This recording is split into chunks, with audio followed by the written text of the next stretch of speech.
yun? Hindi, mo, dati mo, pupunta, may reserve na doon ako. Oo, pupunta yun.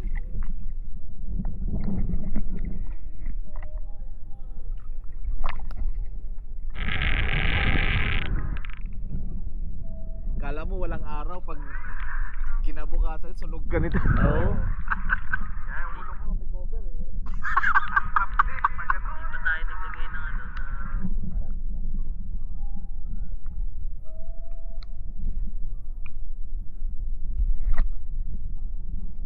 malaki ang tubig dito, maganda maglakay dito sa tabi. Pag ganito kasi half ang moon, kalahati ko parang maliit ang tubig.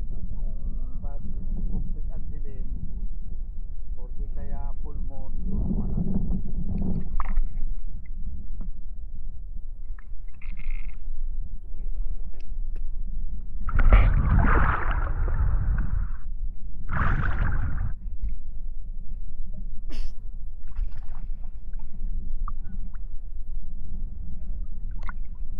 kita yung doon, di ba? Yung camera. Oh, kita lahat yan. Maligid. Oo, lahat. Pati ito likod. 360 kasi. 360 ito eh. Pati sa taas. Pag pindot mo, kuha. Wala.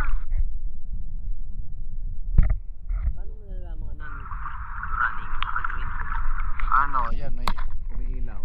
Ah, Oo, pero pwede mong kung gusto mong ano, pwede mong patayin ang ilaw kung gusto mong parang kunyari hindi naka-on, no.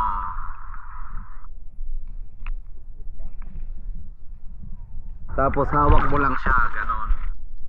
Naglalakad ka. pero kumukuha na. Oo, walang nakakaalam.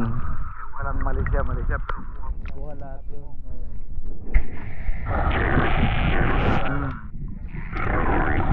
Pero po niya, hawak mo. O hindi gaano. Yung iba hindi nila alam na camera to.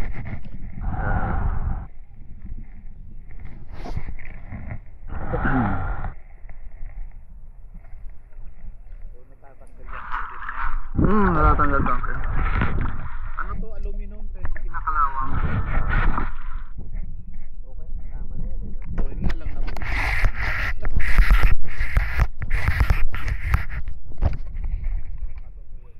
Oo, totoo din. Pag nagmumotor ako, lagi kong kinakabit ito eh. Kasi ano, para pag may nangyari or ano may Pag-vlog mo na rin eh. Paano ba ang ano, papailan memory niyan? depende. Diba kung lagi mo gagamitin, syempre mapupunin yan.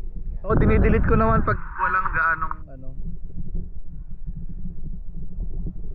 Sa PC ka na nag-edit. Sa cellphone lang. Oo, mas mabilis sa cellphone. Kasi sa cellphone, hindi mo na igaganon-ganon ang view. Gagalawin mo na ang cellphone kung anong gusto mong view. Ganun. Oo. Halimbawa, ikaw nakaharap dito. Sa 360 din. Oo, tapos i-edit mo yung video. Gusto mo sa video mo, makita mo yung likod.